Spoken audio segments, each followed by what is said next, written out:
Start कर रहे हैं एक्सरसाइज 10.3 लास्ट एक्सरसाइज। पहला क्वेश्चन, हमारे पास एक डायग्राम दिया गया इस तरह का, दो ट्राइंगल आपको नजर आ रहा है और सिचुएशन ये बोली जा रही है कि एंगल बी एंगल ए से छोटा है, angle B is less than angle A. किधर है? ये है ना, this is angle B which is less than angle A. यहीं से स्टार्ट करते हैं बनाना फटाफट। प्रूफ क्या करना है? एडी को बीसी से छोटा दिखाना है। एडी इज लेस देन और AD is smaller than side BC. This is side, this is side. This is angle, angle.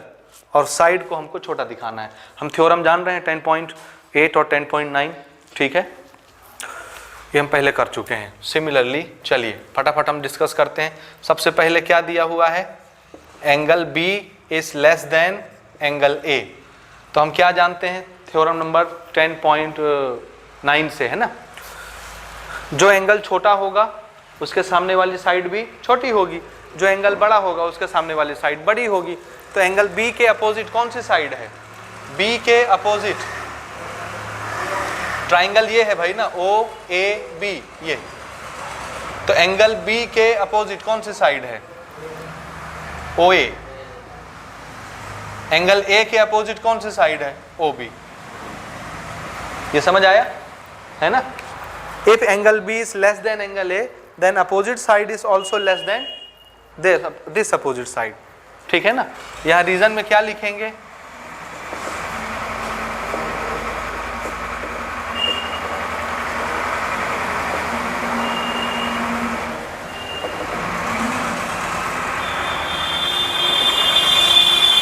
Side opposite to smaller angle is smaller. समझ आया? छोटे एंगल के सामने वाली साइड छोटी होती है। ये हो गया, ठीक ना। This is equation number 1। दूसरा देखते हैं और क्या दिया हुआ है? Angle C. Angle C is less than angle D. तो angle C is less than angle D है तो सी के सामने वाली साइड भी डी के सामने वाली साइड से छोटी होगी। तो एंगल सी के अपोजिट में कौन सी साइड है? इस ट्राइंगल में आ जाइए। This is angle C, this is angle D. Angle C के अपोजिट कौन सी साइड है? OD। So OD is less than angle D के अपोजिट कौन सी साइड है? OC। OC। This is equation number 2 और रीजन सेम जो ऊपर लिखा हुआ है। समझे? ठीक है ना। अब हमको क्या करना है? AD is less then BC बनाना है। ध्यान से देखिए, AD कहाँ है फिगर में? AD, ये है AD। देखो इधर फिगर में AD कौन है? ये है AD। और AD के कितने टुकड़े दिख रहे हैं? AO, OD। तो AO और OD जुड़ जाए तो क्या बन जाए? AD। ये है AO और ये है OD, दोनों जुड़ जाएंगे तो क्या बन जाएंगे? AD। तो हमको दोनों इक्वेशन को क्या करना है? ऐड 1 and 2 इक्वेशन ऐड कर दीजिए। So this is OA plus OD, बीच में साइन कौन सा? लेस देन, और इधर राइट हैंड साइड से जोड़ते हैं OB प्लस OC। OA और OD जुड़ के क्या हो गया? AD less than. OB और OC जोड़िए, this is OB, this is OC, क्या हो जाएगा? BC। और यही तो प्रूफ करना था, देख लो हो गया प्रूफ कि AD BC से छोटा है। आगे आइए, उसको नोट करें और अगला क्वेश्चन देखें। स्टार्ट कर रहे हैं 10.3 एक्सरसाइज का। हमारा क्वेश्चन है, we have a figure like this. इसमें ये एंगल है x, ये एंगल है y, ठीक है। हमसे बोला जा रहा है कि angle x is larger than angle y, angle x is greater than angle y। तो प्रूव करिए MP side is greater then NP side. MP कौन सी साइड है? ये वाली MP। और NP कौन सी है? ये वाली। तो ये छोटी है, ये बड़ी। ये प्रूव करके दिखाना है। हम क्या जानते हैं कि अगर एंगल छोटा है तो उसके सामने वाली साइड छोटी, और एंगल बड़ा है तो उसके अपोजिट साइड बड़ी, ठीक है। अगर MP को बड़ा बनाना है तो MP के सामने वाले एंगल को कैसा होना चाहिए? बड़ा। MP के सामने वाला एंगल कैसा होना चाहिए? बड़ा। कौन है सामने वाला एंगल? यही है ना MP। MP के अपोजिट कौन सा एंगल है? ये वाला छोटा एंगल। ट्राइंगल को देखो सिर्फ, है ना। तो MP के अंदर, MP के अपोजिट साइड ये है ट्राइंगल के अंदर एंगल। अगर ये एंगल बड़ा हो गया तो ये वाली साइड कैसी हो जाएगी? बड़ी, अपोजिट साइड। NP को अगर इससे छोटा होना है तो NP के सामने वाला एंगल कैसा होना चाहिए? छोटा। कौन है NP के सामने वाला एंगल? NP इसके सामने वाला एंगल, ये एंगल इस एंगल से कैसा होना चाहिए? छोटा। तो अगर ये बड़ा हो गया इससे तो इसके सामने वाली साइड बड़ी हो जाएगी इसके सामने वाली साइड से।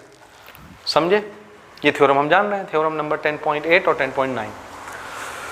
ठीक है, चलिए, बहुत इजी है इसको बनाना। ध्यान से देखिए, ये कैसी लाइन है? स्ट्रेट है। हमको ये बोला जा रहा है कि एंगल x एंगल y से बड़ा है, ये बड़ा है, ये छोटा है। अब ध्यान से सुनिए, एक स्ट्रेट लाइन का टोटल एंगल कितने का होता है? 180। 180 में मान लो ये 100 है और मान लो ये 50 है। x बड़ा है ना। समझाने के लिए मैं आपको बता रहा हूँ, सिर्फ समझाने के लिए एक फिगर लिख रहा हूँ ताकि आपके दिमाग में बात ज्यादा क्लियर कट समझ में आए। ध्यान से देखिएगा, मान लेते हैं x कितना है? 100 और मान लेते हैं y कितना है? 50, है ना। तो अगर ये x है, ये y है, ये 100 है, ये 50 है, तो कौन बड़ा होगा? ये बड़ा है, ये छोटा। यही बोल रहा है क्वेश्चन ना, x is greater than y। समझ आया? तो एक स्ट्रेट लाइन में ये टोटल एंगल कितने का हुआ? 180 में अगर ये x 100 हो गया तो ये बचा हुआ कितने का हुआ? 80 हुआ। और ये भी टोटल एंगल, ये स्ट्रेट लाइन है तो ये टोटल एंगल कितने का? 180। 180 में ये 50 का हो गया तो ये कितने का? 130। तो ये 130 आया और ये 80 आया। कौन बड़ा हुआ? ये बड़ा हुआ, ये छोटा हो गया। तो बड़ा एंगल के सामने वाला साइड भी कैसा हो जाएगा? बड़ा। छोटे एंगल के सामने वाला साइड छोटा। प्रूव हो गया। समझे कि नहीं समझे? अगर x y से बड़ा है तो ये बचा हुआ एंगल कितना हो जाएगा? 180 माइनस x, यानी 80 डिग्री। x अगर 100 है तो 80 हो गया। समझ आ रहा है? ये अगर y है तो ये कितने का? 180 माइनस y। समझ में आ रहा है ना? If x is more than y, then 180 minus x is less than 180 minus y। ये चीज समझ में आया? अगर ये बड़ा है, ये छोटा, ये बड़ा हो गया तो ये छोटा हो जाएगा, और ये छोटा है तो ये बड़ा हो जाएगा। समझे ना? नहीं समझे? करके देख लीजिए। हमारे हिसाब से अगर ये 100 है तो ये कितने का एंगल बना? 80 का। ये 50 है तो ये कितने का बना? 130 का। समझ में आ रहा है? तो 180 माइनस एक्स और 180 वाई नंबरिंग से समझ में आ रहे हैं कितने कितने हैं? एग्जाम्पल लेके समझ रहे हैं। तो ये छोटा है, ये बड़ा है। समझे? इसलिए अगर ये बड़ा एंगल है तो उसके अपोजिट साइड बड़ी होगी, ये छोटा एंगल है तो उसका अपोजिट साइड छोटा होगा। इस तरह से प्रूव हो जाएगा। समझ में आया? चलिए इसको स्टार्ट करते हैं प्रूफ करना। सिंस एंगल x, डायरेक्ट लिखते हैं, ये साइन नहीं लगा रहे, it is greater than y, x is greater than y, then 180 minus x is less than 180 minus y। ये समझ आ रहा है? अगर x बड़ा है y से तो बचा हुआ पोर्शन 180 माइनस x छोटा होगा इससे। समझे कि नहीं? और इसके अपोजिट में कौन सी साइड है? कौन सी? 180 माइनस एक्स ये है ना। 180 माइनस एक्स कौन है? पी एन, एनपी लिख दो उसको, एनपी। 180 माइनस एक्स के opposite side NP, this is less than 180 minus Y के अपोजिट साइड एम पी। तो हो तो गया। इसको पहले लिख लो, इसको बाद में लिख लो। So M P is greater than N P. ये साइन देख रहे हो कैसे पलट गया? इसके सामने मुंह कैसा है? खुला हुआ। तो इसको मैंने यहां लिखा तो मुंह खुला हुआ रहेगा इस बार। तो M P is greater than N P. समझ आया? और यहां पे रीजन क्या लिखना है? साइड अपोजिट टू लार्जर और greater angle is also larger और ग्रेटर। ठीक है? This is your reason and proved. हो गया? समझ आ रहा है? दो दो लाइन के प्रूफ हैं। अगला क्वेश्चन हम लोग देख रहे हैं, क्वेश्चन नंबर 3। हमारा क्वेश्चन है, हमारे सामने एक ट्राइंगल है पी क्यू आर, ठीक है, जिसमें पी क्यू पी आर से ज्यादा लंबी साइड है। पी क्यू कौन सी साइड है? ये वाली। This is P Q which is greater than P are. तो इस साइड से ये साइड कैसी है? बड़ी। ध्यान से सुनना, P Q is greater than P are. हम क्या जानते हैं? साइड बड़ी है तो उसके अपोजिट में जो एंगल होगा वो भी बड़ा होगा, साइड छोटी है तो उसके अपोजिट में जो एंगल होगा वो छोटा होगा। समझ में आया? तो अगर PQ बड़ा है PR से तो PQ के सामने जो एंगल होगा कौन होगा? ये पूरा एंगल R। ये किससे बड़ा होगा? PR के सामने जो एंगल है उससे बड़ा होगा। समझ आया? तो इसको हम लोग पहले नोट करते हैं, यहीं से स्टार्ट करते हैं प्रूव करना, फिर वन बाय वन डिस्कस करेंगे। Since PQ is greater then PR, तो PQ के अपोजिट में कौन सी एंगल है? Angle R। Angle R is greater then कौन सा? Angle Q। और आप इसका एग्जैक्ट नाम लिखना चाहें तो लिख सकते हैं। समझ में आ रहा है? एंगल R पूरे एंगल को बोल रहे हैं ना, अदरवाइज क्या लिखेंगे? PRQ। तो आप चाहें तो इसको ऐसे लिख सकते हैं, is greater than angle Q का नाम PQR, ऐसे भी लिख सकते हैं, और एंगल R एंगल Q भी लिख सकते हैं। समझ आया? दैट इज ये वाले एंगल हो गया। नाउ ध्यान से देखिए, QS bisect angle Q। Angle Q ये पूरा था, इसको इस लाइन QS ने क्या किया? बाइसेक्ट कर दिया। बाइसेक्ट कर दिया मतलब ये वाला एंगल और ये वाला एंगल दोनों क्या हो गए? बराबर। समझ आया? दोनों बराबर बराबर हो गए। इसी तरह से RS ने एंगल R को बाइसेक्ट किया है, दिस इज RS। तो ये वाला एंगल और ये वाला एंगल दोनों कैसे हो गए? बराबर बराबर। समझ में आया? दोनों एंगल बराबर हो गए। और कितने कितने होंगे? इस पूरे एंगल का ये आधा आधा हो जाएगा, इस पूरे एंगल का ये आधा आधा हो जाएगा। बाइसेक्टर का मतलब तो ये होता है हाफ हाफ कर देना। समझ में आया कि नहीं आया? अब हम लोग यहां पर लिख लेते हैं, since QS bisect angle Q। QS ने एंगल Q को बाइसेक्ट कर दिया। ठीक है? And RS bisect angle R। RS ने एंगल R को बाइसेक्ट किया। अभी हमारे पास सिचुएशन क्या है? Angle R is greater than angle Q। अब ये बाइसेक्ट हो गया, आधा आधा हो गया, तो उसके आधे आधे भी क्या होंगे? बराबर क्यों होंगे? R Q से बड़ा था तो R का आधा Q के आधे से बड़ा ही ना होगा। बाइसेक्ट होना मतलब आधा आधा हो जाना। देखिए, since angle R is greater than angle Q, bisect होने के बाद half of angle R is greater than half of angle Q। समझ में आया? बाइसेक्ट हो गया तो आधा आधा हो गया। अब आधे का नाम चाहे आप ये वाला रख लो, चाहे ये वाला रख लो, कोई भी रख लो। हमको कौन सा चाहिए? देखिए अंदर वाला, ये ट्राइंगल SQR। ये वाला एंगल ध्यान से देखिए, एंगल R कौन सा है? ये वाला एंगल R हाफ वाला, ये वाला चाहिए। हम कोई भी हाफ का नाम लिख सकते थे, इसका भी लिख सकते थे, इसका भी लिख सकते थे। हम किसको लिखेंगे? जो चीज हमको प्रूव करनी है। हमको क्या प्रूव करना है? SQ SR से बड़ा है, ये है SQ। अगर इसको बड़ा बनाना है तो इसके सामने वाला एंगल कैसा बनना चाहिए? बड़ा। तो ये इस ट्राइंगल के अंदर फंसना चाहिए ना एंगल, तो अंदर कौन सा है? ये हाफ ऑफ एंगल R। तो इसका नाम हम क्या रखेंगे? SRQ। ये हाफ, ये एंगल बड़ा आ गया किससे? हाफ ऑफ एंगल Q कौन है? ये अंदर वाला, ये एंगल छोटा, ये एंगल बड़ा। तो बड़े एंगल के सामने वाली साइड SQ बड़ी, छोटे एंगल के सामने वाली साइड SR छोटी। यही तो प्रूव करना है, आ जाएगा। समझे? एंगल R को क्या लिखेंगे? एंगल R को क्या लिखेंगे? कौन सा? अंदर वाला लिख लें। ठीक, angle SRQ is greater than half of angle Q को क्या लिखेंगे? ये वाला SQR। SQR यहां तक समझ आया ना? अगर ये एंगल बड़ा है, ये एंगल छोटा है, तो इनकी अपोजिट साइड भी बड़े छोटे होंगे। SRQ के सामने कौन सी साइड है? SRQ, इस एंगल के सामने SQ। This is greater then SR। यही तो प्रूव करना था।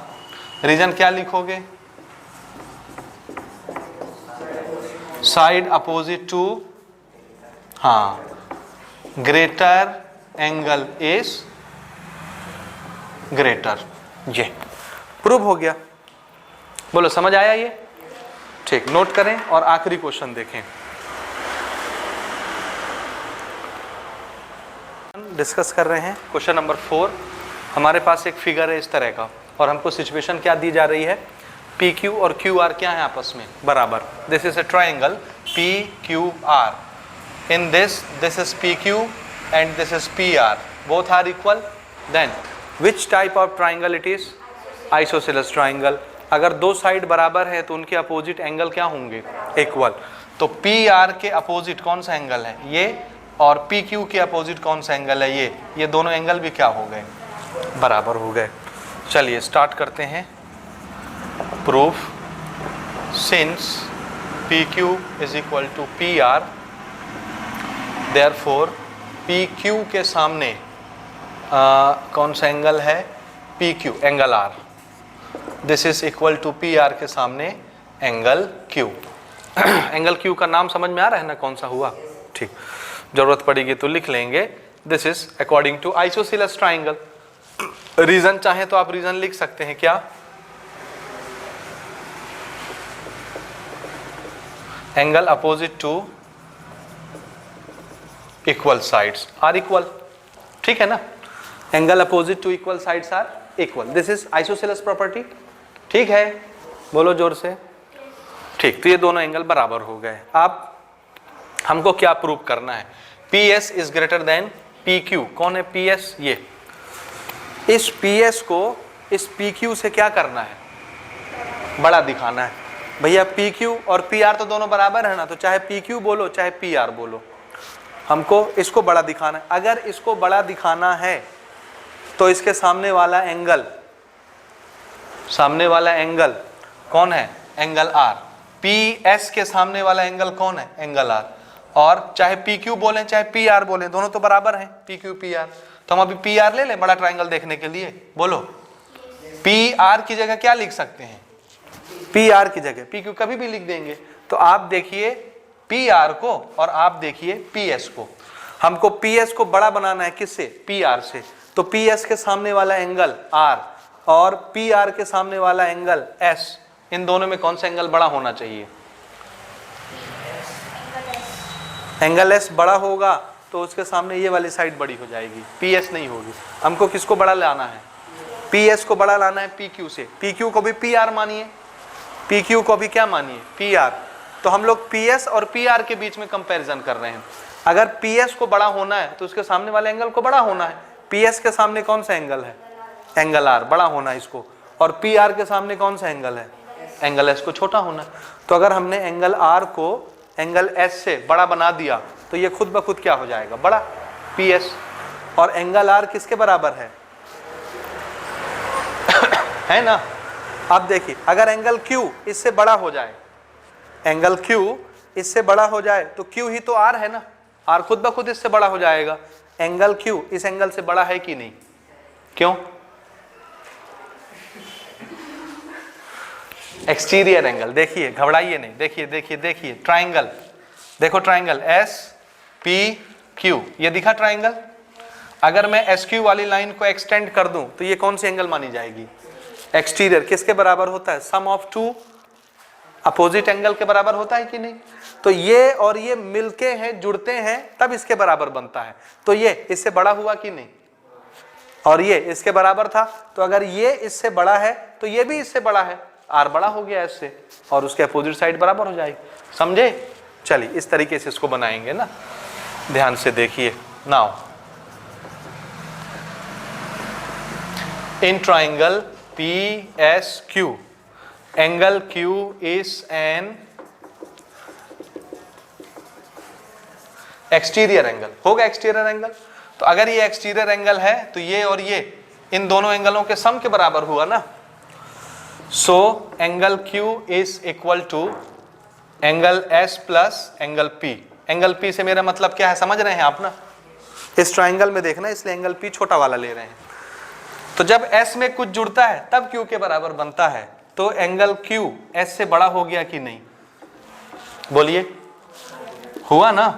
और क्यू किसके बराबर है, आर। तो हम क्यू की जगह क्या लिख सकते हैं, एंगल आर किससे बड़ा हो गया, एंगल एस से। और यही तो हमको चाहिए था ना, एंगल आर किससे बड़ा हो गया, एंगल एस से। तो ये एंगल बड़ा है तो इसके सामने वाली साइड बड़ी, ये एंगल छोटा है तो इसके सामने वाली साइड छोटी। देयरफॉर इसी के बाद लिख लीजिएगा, देयरफॉर एंगल आर के सामने कौन सी साइड है, P S greater than angle S के सामने कौन सी साइड है, पी आर। और रीजन में क्या लिखेंगे, side opposite to greater angle is longer. ठीक है, ये हो गया, यही लाना था क्या, P S is greater than P are,